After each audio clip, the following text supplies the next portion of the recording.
Hello, my name is Sandy Smith, and I'm president of Impact Masters LLC, which is an internet marketing agency that works primarily with personal injury law firms.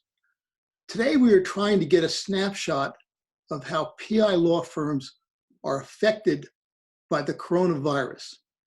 And in that effort, we're interviewing a Florida PI firm. Today, on March 31st, 2020, I'm talking with Sia Baker-Barnes, partner at the personal injury law firm of Searcy, Denney, Scarola, Barnhart, and Shipley. Her firm is based in West Palm Beach, Florida, with an additional office in Tallahassee. You can find them on the internet at searcylaw.com. That's SEARCY law.com. Sia has been with the firm for 20 years. She's been a partner for 8 years. And I thank you for joining me today, Sia. And here is my first question. Is your office now fully open, partially open, or closed as a result of the coronavirus? Are some or all of your workers working at home? Well, Sandy, let me start by thanking you for the opportunity to be a part of this interview. I'm very honored to be talking with you today. My office is an office of over 30 lawyers, primarily handling personal injury, medical negligence, product liability, and wrongful death matters, including mass torts. So we are presently hybrid working, which means that most of our lawyers and most of our staff are working remotely. Some of our mandatory essential staff members are working in the office with significant precautions, such as maintaining appropriate distance from one another at all times, making sure that our office is cleaned day and night and sanitized day and night, being aware and monitoring on a regular basis whether anyone is showing any signs of COVID-19 or the coronavirus. But most of our lawyers are working from their homes, handling depositions, hearings, and other matters remotely, either by Zoom or some other platform or by telephone. We have instituted on each team a daily conference call so that the lawyer and his or her staff members can be speaking as they would typically in the office, typically in a morning, along with weekly team meeting calls. And last week we had a Zoom meeting with all of our lawyers, all 31 lawyers via Zoom, just so that we could address any challenges the lawyers may be facing in working remotely, and trying our best to help address those challenges and adapt to this very difficult environment that we find ourselves in. So far, so good. Let me ask you this. Okay, you're doing Zoom meetings among your staff. Are you doing Zoom meetings with clients? We are. We've maintained a space in our office, what we call a safe space in our office, to meet with clients in person if that's what they would prefer. So our number one priority is being of service to our clients. If they'd like to meet in the office, we do have an office available, a conference room available in our office where we can be 6 feet apart, end to end at the table. The office is sanitized before anyone arrives and after everyone leaves. We have the ability to DocuSign electronically and so forth. And so if they want to meet in person, we do that. But most of our clients, we find, understand the environment that we're in and prefer to meet remotely. And we can meet via Zoom, we meet via FaceTime, we talk via telephone, and we can execute documents, do everything that we need electronically. So we're fortunate to be able to do that. Okay. Now, I'm going to ask a question as a non-lawyer. I see that auto and the traffic is really down because of the coronavirus. And so I would expect that auto and truck accidents are also down. Have you seen that new accident cases are down? And if so, how much?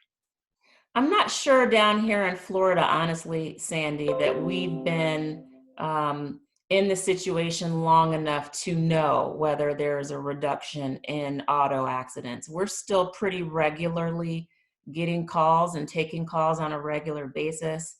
I think at the end of the day, what we're going to find is as orders continue to be entered, um, you know, requiring folks to stay home, shelter in place, things of that nature. That less traffic on the roads, I think, is necessarily going to mean less accidents.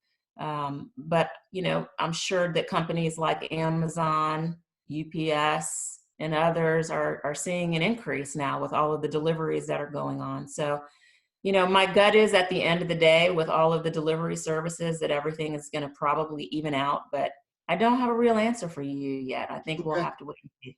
Okay, fair enough. Now, and you can answer these as briefly as you want, but for your other practice areas, are you seeing that they're same or down? And I'm talking about, in particular, medical malpractice, product liability, premises liability, wrongful death, and commercial litigation. These seem to be the primary specialties of your firm. And I wonder if you can comment on whether or not the volumes of these different specialties have been affected. I can, and we specialize in all of those areas, including commercial litigation, but also, slip and fall, premises liability, a lot of medical negligence cases. Right now, I think in Florida, again, we are still dealing with clients on a regular basis, and I don't think we've been in a situation long enough to know whether there's a decline. Do I think there will be? The less surgeries that are performed, the less opportunities there are for mistakes to be made. So I know in Florida right now, we're under an executive order, that no elective procedures should take place, only, urgent life or death procedures and matters related to coronavirus, as is to be expected under these circumstances. So I think, the longer this goes on, that there are no elective procedures and there's less medical attention, for typical matters, you probably will see a reduction in those numbers. Products liability, I'm not so sure, because I think with folks being at home, you might see an increase in the use of products, an increase of the things that we use around the house, maybe a lot more now than we were before. So that'll be interesting to see. Premises liability, I put that in the same category as auto accidents. I think with people being out less and less, you'll probably see less and less premises liability cases until we get to a point where we can get back to some sense of normalcy. Okay, so what it sounds like is these are really lagging indicators. Yeah, The downturn comes afterward. Yeah, I think so. In Florida, I mean, if you were to interview someone in New York City, if you were to interview folks in California, folks that have been on shelter in place orders for several weeks now, they may have more data and more information about the impact that this is having on a specific type of case because they've been sheltered in place longer. Here in Florida, our order, we do not have a statewide order to shelter in place. Our governor has identified areas of concern, including this county, Palm Beach County, Broward County, and Miami-Dade County. And the order for us to stay at home as much as possible was just entered yesterday. So although that just happened, my law firm, we have been preparing for this in order to be sure that we can deliver the best service to our clients under the circumstances. And so we're a bit ahead of the game, but I think as time goes on, we'll be able to better answer those questions. Great. Okay.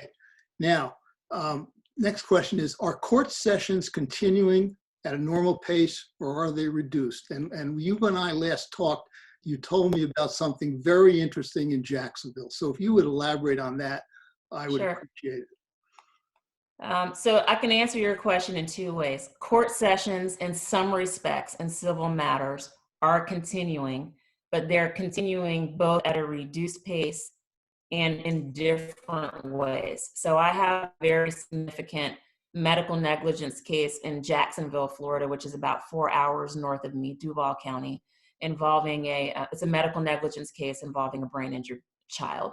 Case was special set for trial April 13th of this year for 5 to 6 weeks. And just as the coronavirus pandemonium was starting to hit, just about a week ago, 2 weeks ago now, we were set to have all day hearings on motions in limine, motions related to experts, significant lengthy pretrial motions set for 2 days from 9:30 in the morning till 5:30 in the afternoon. And the Friday before those hearings, our judge in Jacksonville entered an order saying everything had to be done remotely per the chief judge. And so we quickly adapted. We utilized Zoom technology that electronically provided the information to everyone and conducted very lengthy, complicated all-day hearings before our judge remotely. The judge appeared from his home. I appeared remotely. The defense lawyers appeared remotely. There are probably at least 12 people appearing remotely for this hearing, including the court reporter, and utilizing the Zoom technology, which I'm one of the lucky ones because I've been using it for about 2 years now to conduct remote depositions all over the country. So I was familiar with the technology before this, and as were the other lawyers in the case, which was helpful to us. So Zoom allows you to share your screen, your computer screen. If you have a document up, if you want to show an X-ray, if you want to show an MRI scan or active technology, a deposition transcript, cite to a case or cite to a statute, you can do all of that via Zoom. And I utilized the technology and did all of those things: deposition testimony, medical records, case citations, statutes, highlighted parts of cases, highlighted parts of depositions. And I simply said, as I'm arguing, Judge, this witness said X, Y, or Z, and this is why I should win. And I'm going to show you what the witness said. And I would click share, have the, document up on my screen, confirm that the judge could see it, which he could, and then continue my argument, just as I would if I was in open court. Does it come with its challenges? Sure it does, because if, the sound gets glitchy or, if your connection's not as good, sometimes you do have to be patient and wait until you can iron those things out. And we had a little bit of that. But for the most part, we handled things very, very effectively. And then what I did, just to be sure that we weren't missing things, is anything that I showed to the court during the course of the hearing, I emailed it to his judicial assistant in a package after the hearings were concluded. And of course, we got the court's permission to do that. But once the hearing was done, I sent an email just simply saying, Judge, here are all of the things that I showed you at the hearing that had I been there in person, I would have handed to you. Worked very, very well. This morning, I was on the phone with the same judge for an hour-long case management hearing that worked very well. So I think, the only issue that I've seen so far, so I had 2 hearings today, the one case management with the Jacksonville judge who, since we've used it so much, we've been able to work very effectively, and that went very smoothly. I had another hearing this morning in Broward County that's more like a calendar call. So it's, it's first come, first serve, and there may be 20 hearings heard within an hour or 2 period of time, and you just kind of have to wait your turn. Those are a little bit trickier because you don't know when you're going to be called up. You call in at a certain time and you just kind of have to wait for the judge to call you. And it depends upon how long all of the matters are before you. So that one, I was on the phone for about 2 hours. But, if I was in court in person, I would have just been sitting in the courtroom for 2 hours waiting. So, you just have to expect that you're going to have to adjust. It's not like being in the courtroom. It's not being able to hand your judge a piece of paper. But if you practice with it and you use the technology, we can continue to move our cases and do a good job for our clients. Let me make a comment as a non-lawyer. When there isn't a jury involved, this sounds way more efficient. Right? I think it is. I am a proponent of using this technology. So, our medical negligence cases in the past would take us all over the country. And sometimes, in a products liability case internationally, I've done a deposition by video teleconference of a witness, a deponent in Korea. And so, I think that there may be, although all of us would prefer not to be in this situation and prefer not to be dealing with this pandemic, it may open our eyes a bit to the benefits of technology and perhaps how we can more efficiently use our time and spend our money using technology and the advantages that it brings. Right. Okay. And here's my final question, Sia. Tell me about your role as a member of the Florida Bar Board of Governors and what they're doing to help Florida lawyers in view of the current environment. Sure. So I serve on the board. I've been on for several years now. We have 52 representatives around the state representing various circuits. So I'm one of the 4 representatives of the 15th Circuit. And we work with our president, John Stewart. So he's the spokesperson for the Florida Bar and for our organization. But I can tell you that as governors, we're working with our president to be sure that we're meeting the needs of Florida lawyers and helping them to adapt to this crisis as well. So as an example, we at the Florida Bar are governed by the Florida Supreme Court, and they give us direction and orders on how to proceed.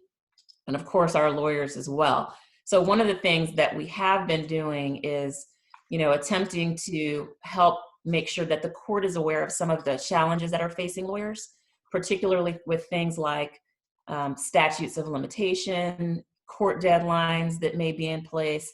We're here in Florida, so our justices are very skilled and used to dealing with things like hurricanes and how they may impact, our practices and affect the deadlines that we face. This is a little bit different because at least with the hurricane, we have an end in sight. We don't necessarily have an end in sight with this. So I think our court is doing an excellent job, and we as governors are just doing our best to hear our constituents and then pass those concerns on to the court so that they can be addressed.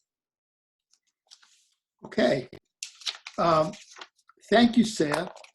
Your thoughts Sure. are appreciated, and I want you to extend my thanks to your firm for allowing you to participate in this. And I ask you to take care, and we'll talk to you at another time. Bye-bye. Thank you, Sandy. I wish you all the best. Thank you for inviting me. It's been a pleasure. Take care.